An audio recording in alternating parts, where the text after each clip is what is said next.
Now that Desmond Ritter is signed, sealed, and delivered officially for the Silver and Black, what does he bring to the table, and when should you expect to see him? That plus a whole lot more on Wednesday's edition of the Locked On Raiders podcast for October 23rd, 2024.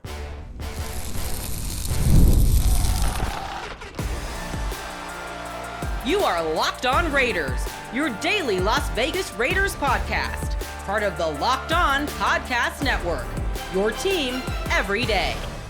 And welcome into another edition of the Locked On Raiders podcast. Thank you so much for making the show your first listen of the day. Make sure we definitely want to welcome in all the every years here on the Locked On Podcast Network. Of course, it's your team every day. We definitely appreciate you. We appreciate you for supporting not only our YouTube page, but of course our audio page, our audio podcast each and every day. The YouTube page is shining. That's because of my man Ari and because of the support of Raider Nation. So we appreciate that. You want to shout out Ari, you can hit him up at Ari Produces on Twitter. You can hit me up as well at your boy Q254. And of course, we got the Locked On Raider podcast voicemail line at 707-654-4693. We'll close out the show with your calls and texts. We've been getting a lot throughout the course of the week based off the game on Sunday. And of course, what's coming up the rest of not only this week, but also what's coming up the rest of this season. So we'll close out the show with your calls and texts. We'll also let you know what to expect from Desmond Ritter, kind of what went wrong in Atlanta, what he brings to the table that's good, what he brings to the table that's not so good, and also give you my thoughts on when you may see Desmond Ritter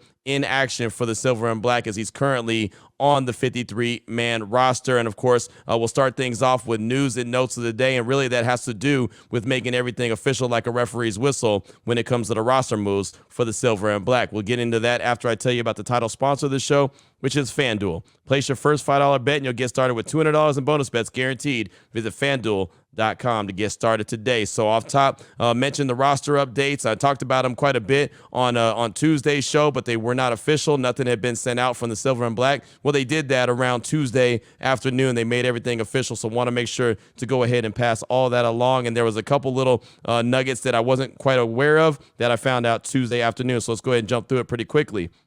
The Raiders signed quarterback Desmond Ritter to the active roster from the Arizona Cardinals practice squad. They made that official. Ritter was selected by the Falcons in the third round of the 2022 NFL Draft, appeared in 19 games, 17 starts over his first two NFL seasons with Atlanta, had 322 of 503 passes attempted, completed, 3,544 yards, 14 touchdowns, also had 12 interceptions, passer rating at 84.1, rushed for 257 yards and 5 touchdowns on 69 carries, and he was a standout there for 4 years at Cincinnati, where he was teammates with Trey Tucker. And Cincinnati had some really good teams. He was the two-time AAC Offensive Player of the Year and led the Bearcats to back-to-back AAC championships. Remember, they had Sauce Gardner on that team. They had Kobe Bryant on that team. They had Trey Tucker on that team. They were led by Marcus Freeman defensively. He was a defensive coordinator there before he got the job at Notre Dame. They were a hell of a program there at Cincinnati. So Desmond Ritter really, he made his way by way of the Cincinnati Bearcats. In corresponding moves, the Raiders placed quarterback Aiden O'Connell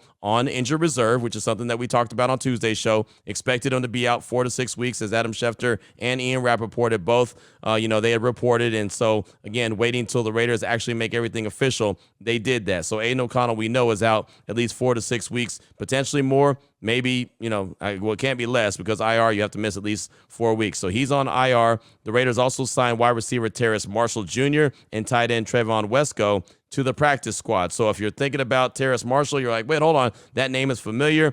He was actually drafted in 2021 in round 2 by the Carolina Panthers, has appeared in 64 games. He's had 64 career catches, for 767 yards and 1 touchdown. 39 games is what he has appeared in. 2021 to 2023 with Carolina. 2024, he was on the practice squad with San Francisco, and now he's currently on the practice squad with the Raiders. Also, tight end Trevon Wesco, drafted by the Jets in 2019 in the 4th round. 9 catches for his career for 134 yards. 2019 to 2021, he was with the Jets. 2022 with the Bears. 2023 with the Titans. And 2024 with the Raiders. And they're collecting all these different players, adding to the practice squad because, their depth has been challenged. They've had injuries at the wide receiver position to Jacoby Myers. I'm hoping that he comes back this week. The Raiders are really missing him at that wide receiver position, so it's making guys like Trey Tucker and DJ Turner step up. Other guys that are out there like McAllister, Christian Wilkerson, I should say. He's out there. McAllister is out there as well, Tyreek McAllister, but he's more of a special teams guy. So you're seeing other dudes have to step up into major roles. So while they're being elevated to the active roster on game days, you need to have guys like a Wesco at tight end position and a guy like Marshall at the wide receiver position to be able to hold it down, on the practice squad. And maybe at some point they get elevated as well. And again, Marshall was a second-round pick out of LSU, so he was a pretty good player there at LSU, won a national championship. Obviously, a lot of folks had high expectations for him when he entered the league and really didn't live up to them. Maybe he gets an opportunity with the silver and black, but if nothing else, it's depth. They need depth, and they need more depth. So those are all the roster moves that were made official by the Raiders on Tuesday. We'll meet with Antonio Pierce this morning at 11:50, so we'll get thoughts on Jacoby Myers, if there's a potential of him coming back this week and playing against the Chiefs, kind of the state of the team, where they're at right now, what his thoughts are on the quarterback position, why Desmond Ritter was a good addition, why they decided that Tom Telesco and company decided that was the direction that they wanted to go. Is there any opportunity that he's going to play anytime soon? Kind of what is the timetable? So there'll be plenty of questions that we ask AP. Locker room will be open around 2 o'clock in the afternoon to about 2 to 2:55. So I won't be there in attendance. I'll be doing my radio show, but that's kind of the timeline of what's happening with the Raiders as they're starting to turn the page and look forward to the Kansas City Chiefs coming into Allegiant Stadium on Sunday. Again, the Kansas City Chiefs have never lost to the Raiders at Allegiant Stadium. Patrick Mahomes has never lost to the Raiders at Allegiant Stadium. And, of course, the Chiefs just won the Super Bowl in Allegiant Stadium versus the 49ers. So hoping that all that can change on Sunday. It's going to be a tall task with the Chiefs being 6-0 right now. Obviously, they're not playing the Kansas City Chiefs style of ball that we're used to seeing, but they're still 6-0. They're still finding ways to get it done. So it's going to be a tough out for the Raiders no matter what. The Chiefs still have a really good defense, and they have Patrick Mahomes, who, again, is not having the best season, but they're still finding ways to get it done. Of course, we'll do more deep diving into this matchup, the Raiders and the Chiefs. As a matter of fact, coming up tomorrow, we'll have crossover Thursday, so we'll talk all things offensive and defensive storylines when it comes to the Chiefs and the Raiders, and kind of let you know the path to victory for each team. We do that every single Thursday here on the Locked On Raiders podcast and the Locked On Podcast Network in general. So that's what I got for you for the first segment here on the Locked On Raiders podcast. Coming up, segment number 2, let's do a deep dive on Desmond Ritter. Who is he? What does he bring to the table? What went wrong in Atlanta? When did it go wrong in Atlanta? You'll hear that. We'll talk about him coming up next here on the Locked On Raiders podcast.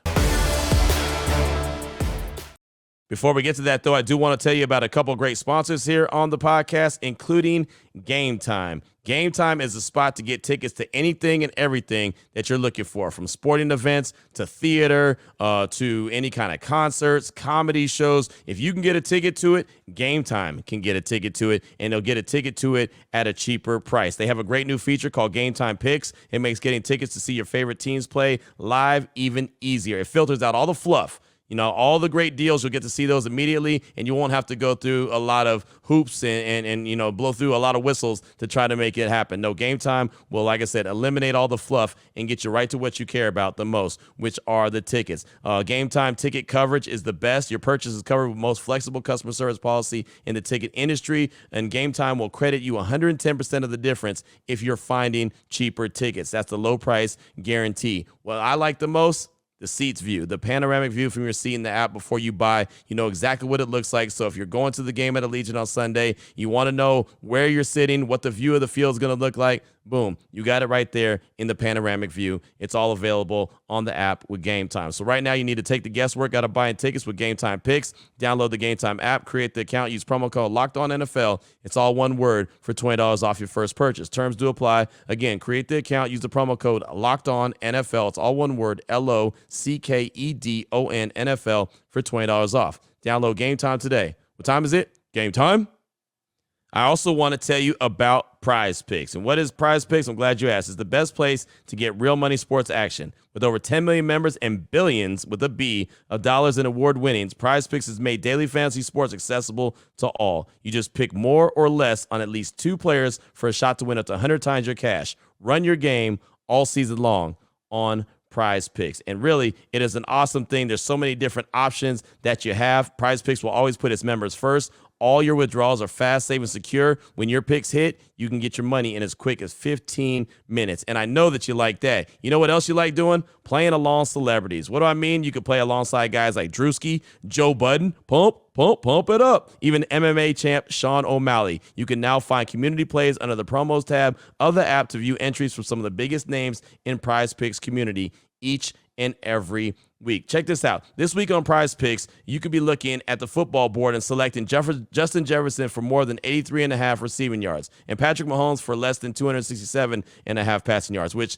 the least the better when it comes to Patrick Mahomes, right? Or maybe you could roll with Tyreek Hill for more than 97.5 receiving yards and Saquon Barkley more than 67.5 rushing yards. Either way you look at it, you can get hooked up. You just got to pick a couple of the players, go with the selections, and pick more or less, whatever you feel you need to do. How do you get to do any of this? Download the app today. Use the promo code LOCKEDONNFL. Get $50 instantly after you play your first $5 lineup. Again, download the app today. Use the promo code LOCKEDONNFL. You'll get $50 instantly after you play your first $5 lineup. Prize Picks. Run your game.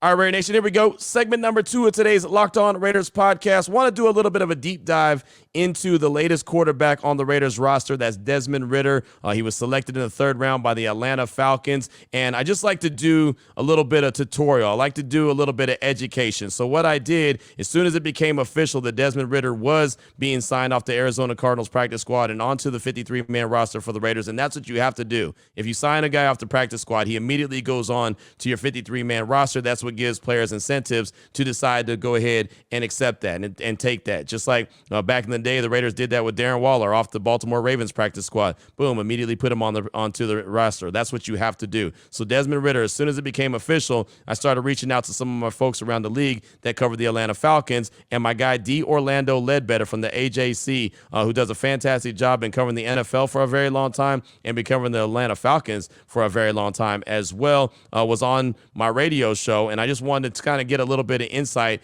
into, Desmond Ritter, what he brings to the table, what went wrong in Atlanta, when did he identify that he wasn't going to be the guy, what's his strengths, what are his weaknesses. Obviously, he's a young dude still. He's a guy that's mobile.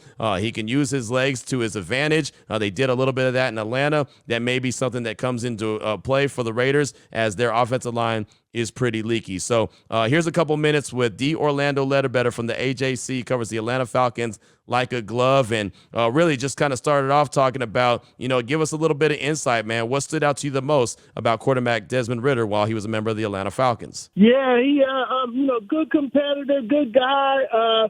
Just wasn't accurate enough on a long-term basis to sustain the passing attack here. He had a good running game. They needed him to be a little bit more accurate in the passing attack. So you would say that the majority of his interceptions that he had, and I know he had, 14 touchdowns and 12 interceptions, that was just an accuracy issue with Ritter? Yeah, I do believe so. The offense they ran was, pretty simple. So, he should have been able to make a lot of those throws. He did it periodically, but not over the long haul, over the 8-9 record that he had in 17 games. Basically had one season. He's basically a rookie in that regard, or second-year player.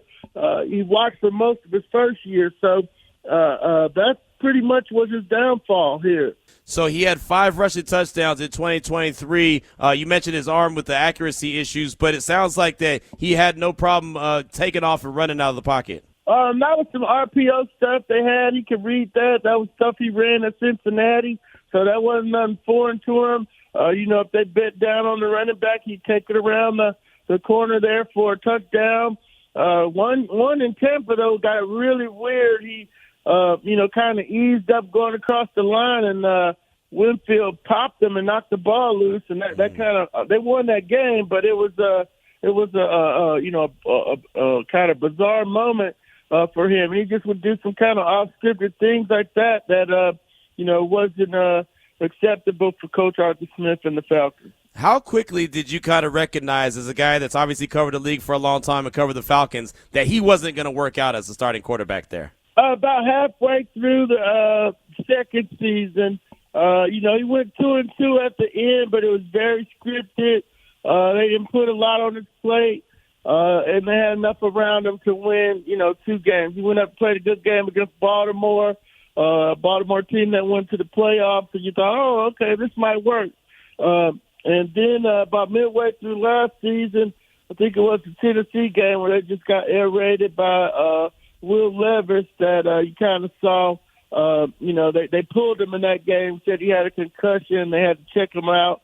And then Heineke took over, and then it was just a revolving door after that. Here in Las Vegas, he's got his college teammate and Trey Tucker. They played together in Cincinnati, and Trey's got a lot of speed. What is his deep ball like? How is his arm strength so far? Yeah, he could throw it, but they didn't really go to 9 routes with him. Matt Ryan was getting it out there still to Kyle Pitts his rookie year.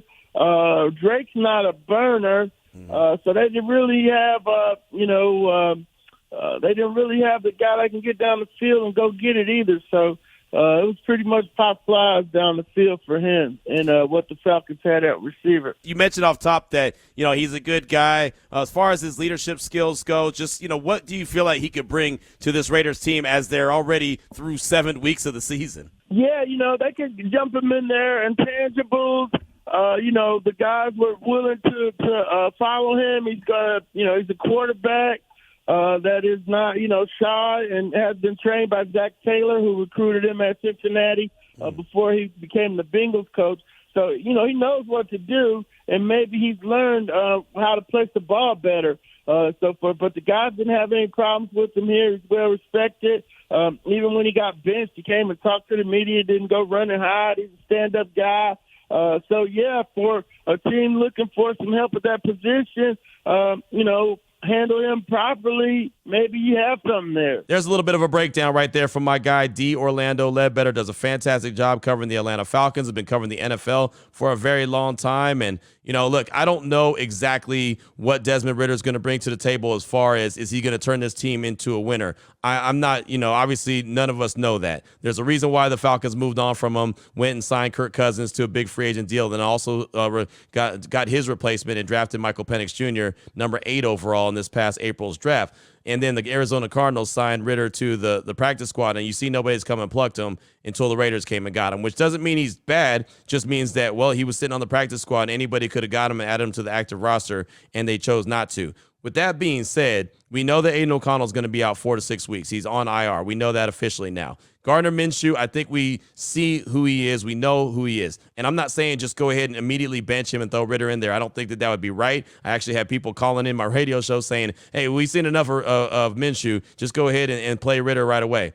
First of all, the Kansas City Chiefs are coming to town. They have a really strong defense. I don't think it'd be fair to throw this guy out there into the mix who does not have any experience with this offense. Right, I had someone hit me up on Twitter and thought that, he had familiarity with the offense. He does not. Luke Getsy has no ties to him. That was Arthur Smith. That was his offensive coordinator there in Atlanta. So I think if you're being fair to the young man, you want to give him an opportunity to even have a chance to thrive. So I don't think that you'll see Ritter. I think you won't see him till after the bye week. And I think that would be fair. You have Gardner Minshew. You could play him against the Kansas City Chiefs. The problem with Minshew, and maybe if it gets out of control and maybe he throws a couple interceptions or turns the ball over kind of early, maybe the Raiders have no choice but to go to Ritter. I don't think it'd be a good idea. But, Minshew will start to get that deer in the headlight looks. He'll start to get that, kind of foggy look. He'll get that look where you could tell he's thinking. He's in his own head. As I asked Antonio Pierce about that on Monday, how do you get Gardner Minshew out of his head? He said he's got to get out of his head.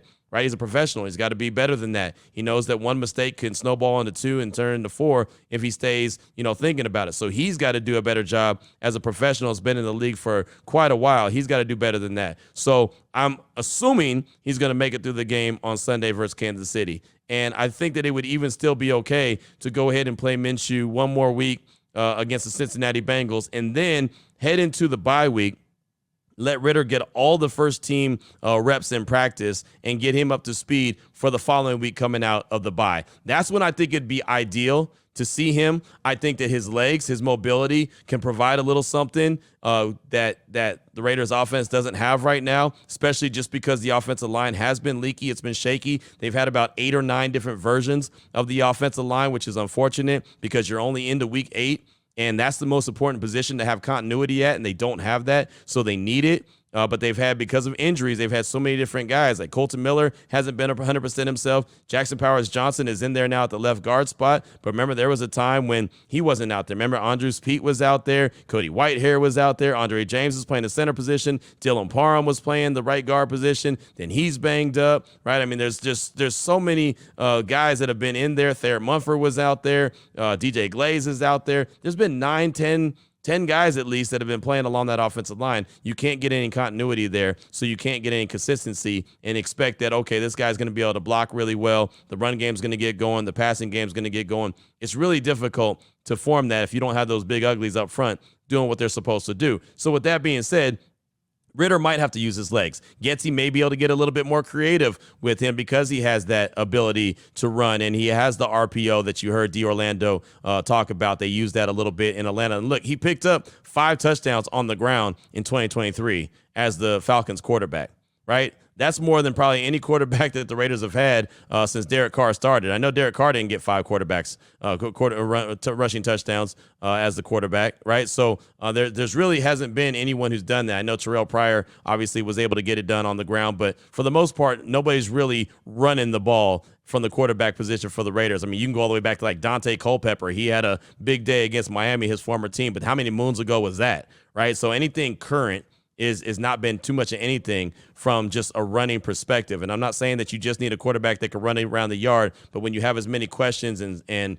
holes and lack of targets and lack of weapons these days with the silver and black, you're going to need to do it any way you can. So that might be an element that he could bring to the table that maybe Getsy could use since he's had that familiarity with Justin Fields. I don't really know what the ideal quarterback is for Luke Getsy. I know a lot of people told me, oh, Aiden O'Connell is the ideal quarterback. Others have told me the ideal quarterback has mobility. Well, those are two opposites. So I don't really know. I don't want to sit here and try to blow smoke up your backside and gas you up and tell you that, oh, this is what the ideal quarterback is. We'll see it when we see it, right? And we'll see what Luke Getsy could bring to the table. But again, I don't expect to see Desmond Ritter unless something were to happen, obviously an injury to Gardner Minshew. I'll never throw that out there where it's like, hey, I'd like to see this guy get injured so that someone else could come in. That's not cool at all.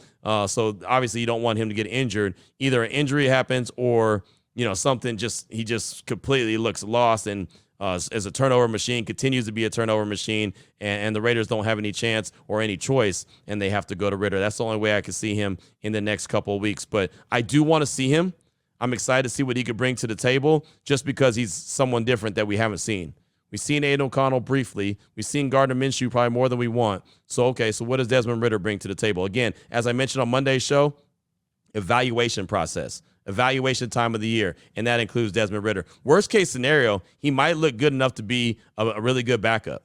We don't know. I know that a quarterback position is needed in a major way. A real deal franchise quarterback is needed. I'm not saying that Ritter is that guy, but he might end up being an ultimate backup for the silver and black. Again, this is a guy that was drafted in the 3rd round not too long ago in 2022 from the Atlanta Falcons. So they obviously believe that he has some talent. He did some really good things at Cincinnati. He was college teammates with Trey Tucker. So that, that continuity right there, that connection should be pretty fresh. They should be able to develop that again. And we'll see where it goes from there. But as far as my money's worth, if I had to put some money on it, which I'm not, but if I did, 1, I'd go to FanDuel and do it. 2, I would say it'd come out of the bye week. You'd see Desmond Ritter getting the start. But that's just me. What says you? Your calls and texts are coming up next at 707-654-4693. That's here on the Locked On Raiders podcast.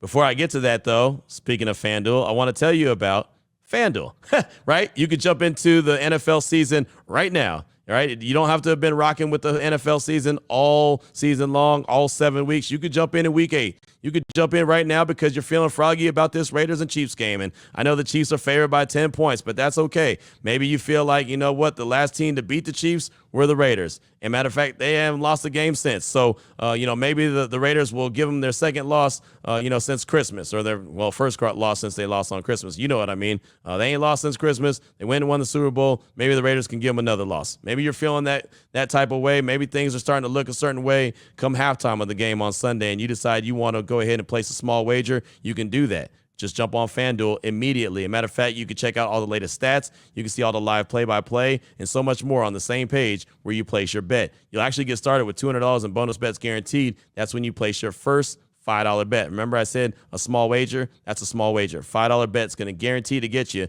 $200 in bonus bets just like that. Where do you do that at? FanDuel.com, America's #1 sportsbook. Here we go, Raider Nation. Segment number 3 of today's Locked On Raiders podcast. Your calls and text straight off that Locked On Raider podcast voicemail line, 707-654-4693. Let's jump into the first call. Casey in Oakland. He's calling to talk about a quarterback addition that he could see the Raiders making that he thinks would be a really good fit. Here he is, Casey from Oakland. Hey, Q. This your boy, KC, man. Calling from Oakland, California. Yeah, we got all this hype about the Raiders need a quarterback, man. Do me a favor, man. Pull up the highlights on Malik Willis. He started the first 2 games with Green Bay. And the guy was, man, the game slowed down for him. I remember he played for Liberty University. The kid is off the hook right now. And check him out. I think he'd be a great fit for the Raiders. He's 3 years in the league. He should be a free agent next year. He can make all the throws. He got speed and very intelligent. He's like a junior Jaden Daniel with 3 years experience in the league. Pull up his tape, man, and let AP and them know, man, this dude he'd be the perfect quarterback for them, man. Okay, brother, I'm out. Casey, thanks for the call. Appreciate you. Malik Willis, I remember when he was drafted, in the 3rd round back in 2022 by the Tennessee Titans. I'm not a big fan of Malik Willis. Not gonna lie to you. Yes, he's did some good things in Green Bay. Jordan Love went down week 1 in Brazil against the Eagles, and so Malik Willis had to start the next 2 games, and the Packers won that. I'll give Matt LaFleur a lot of credit for the coaching he did in those 2 games. Malik Willis didn't really light it up. Josh Jacobs, former Raider running back, did a lot of the heavy lifting as well, especially in that game too, that second game of the season. Right, I thought that the Packers were going to be doomed, and Malik Willis held it up. Right, he did a really good job. I don't think that he's going anywhere. He actually has another year on his contract before he's a free agent. So if you were going to go get Malik Willis, you would have to sign him. You'd have to trade for him. I don't think the Packers are trying to trade for him, and I don't think the Raiders should have any desire to go out and trade for him. If they wanted to kick the tires on him, if he was sitting on someone's practice squad, similar to Desmond Ritter, sure, cool, I'm good with that. Right? If he was out there as a free agent and they decided they want to bring him in, sure, that's cool. He was a good player there at Liberty, but when he got the opportunity to play in Tennessee, man, he was not good. And I know that was his rookie year, but some of his passes looked like he was a shortstop and he was bouncing the ball to first base. He didn't look good to me. He looks like he can be a pretty solid backup, and that's okay. There's a role in the NFL for those guys. I don't think he's a starter material franchise starter as far as I'm concerned, but that's just me. Again, he's still got 1 more year left on his deal. Anybody who's a second round pick or later, they all have 4 years on their contract. He's been in the league since 2022, so he'll be a free agent after the next year. But thanks so much for the call. I do appreciate you.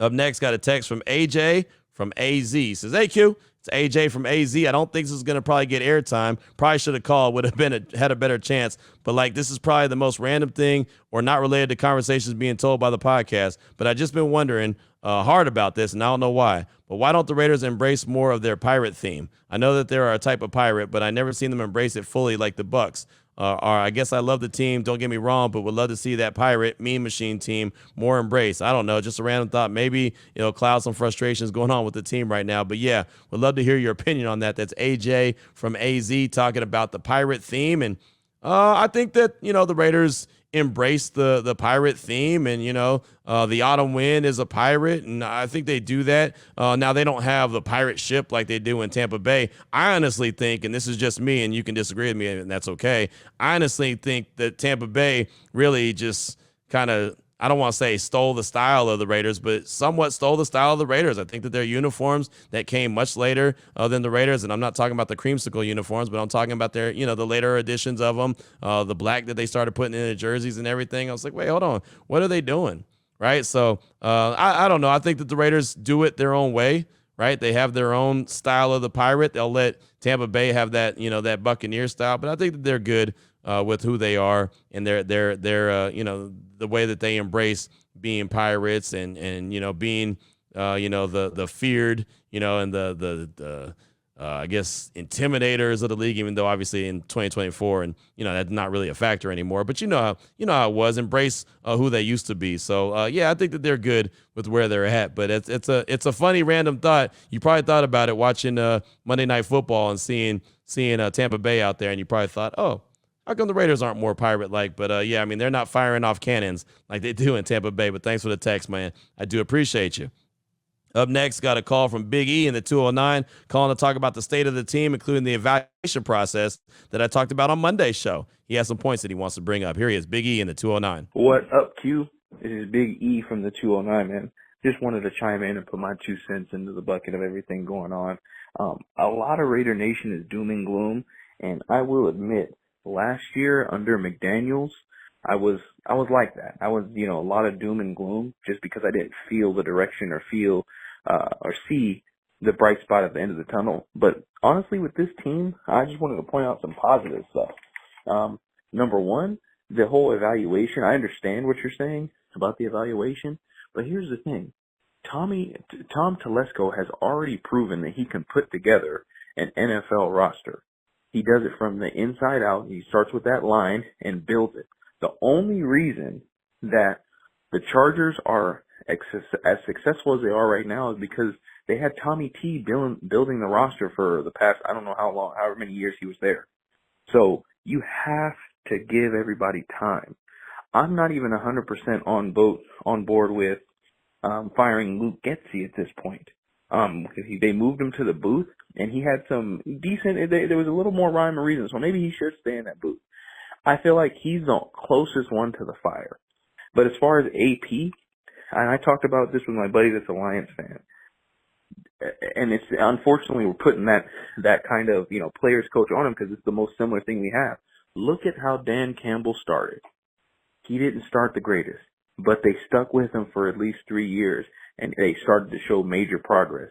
If you keep blowing this thing up every year and having a complete new direction by a different head coach every couple of years, you'll remain a poverty franchise. You won't go anywhere. So positive things, the defense.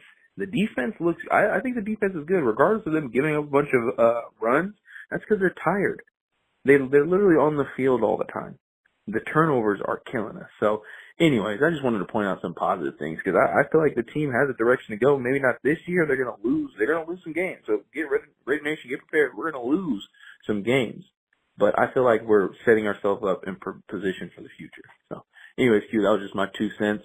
Anyways, go Raiders. Big E, thanks for the call. Appreciate you, my man. And yeah, I don't disagree with you when it comes to the evaluation process, and the coaching staff. I, by no means, and I want to make sure I say this and get this over clear, and I've said this multiple times, by no means am I suggesting the Raiders move on from AP.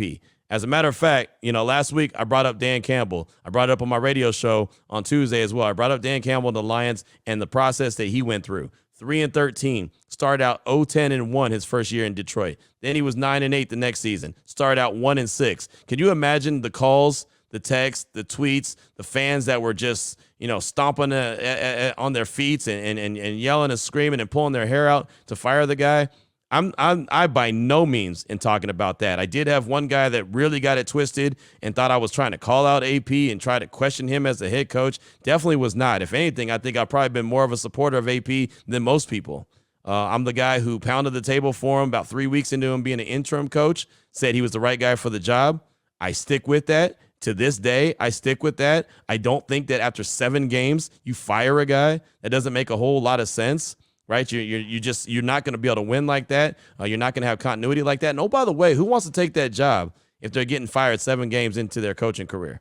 And I know he was the coach last year as an interim, but as a full-time coach, could you imagine firing a guy 7 games in and then saying, hey, I'm going to go hire this hot shot like Ben Johnson has been suggested to me. Go hire Ben Johnson. Could you imagine trying to sell that to Ben Johnson and he's like, wait, hold on, I got a stable job here in Detroit and I'm going to take this job that may not even last me a full season in Vegas with the Raiders? No.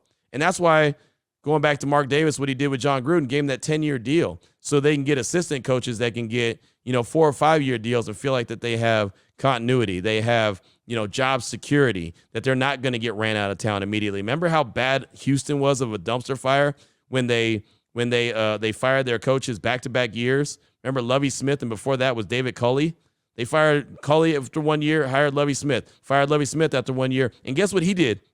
He did the best thing for the organization. He won that last game, got them the number 2 overall pick in the draft, and instead of going and getting Bryce Young, who they wanted, everyone in Houston will tell you that, Bryce Young was their guy, and they were so angry that they didn't get that number 1 overall pick so they can get Bryce Young, they had to settle for C.J. Stroud. Guess what? Surprise, surprise, C.J. Stroud is the quarterback that got it done. So Lovie Smith did them a solid, and you know what he got for that solid?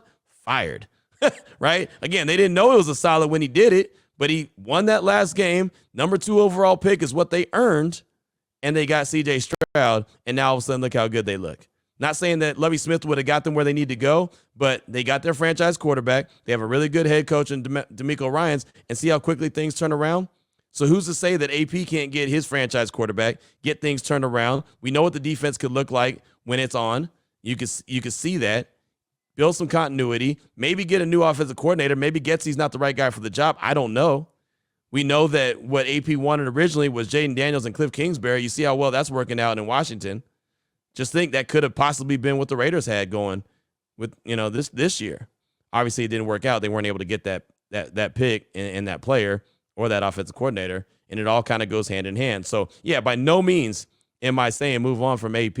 If anything, you have to give him some time to try to show what he can do. But that doesn't mean that he can just go in there and lose games and make it look really bad and just ho-hum, it's all good, my job is safe. Look, again, production-based business.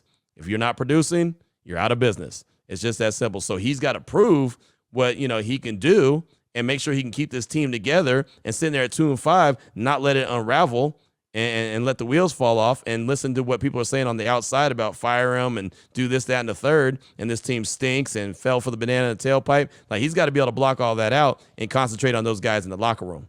That's what he has to do, right? Devontae didn't want to be there. All right, cool. He's gone.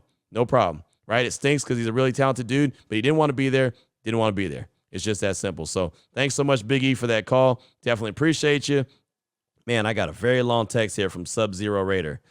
Ooh, I don't know if I have enough time for it. You know what? We'll get to that. Sorry, Sub-Zero Raider. We'll get to that text. That one's really, really lengthy. I don't want to, get into it and rush it and not be able to, give it its proper due. So we got a text from Sub-Zero Raider. I also got a call from Wine Country Raider. We'll get those. We also have Crossover Thursday coming up. So Chris Clark, host of Locked On Chiefs, we'll break it down. We'll talk offense and defensive storylines for both teams. We'll give you paths to victory, 3 for each team, and we'll go from there. And if I don't get those calls and texts on Thursday's show, we'll definitely close out the week really strong on Friday with those calls, with those texts, with, keys to victory, what the Raiders have to do to have an opportunity to go and win the game on Sunday at Allegiant Stadium. Obviously, news and notes, as we always do, what Antonio Pierce had to say, what Getsy, Patrick Graham have to say throughout the course of the week. We got a lot to get to, man. I mean, we're just, getting into the meat of the week and obviously turning the page and starting to prepare for the Kansas City Chiefs coming up at Allegiant Stadium on Sunday. So until then, Raider Nation, take care of yourself, take care of your family, love on your family. Most importantly, as always, just win, baby.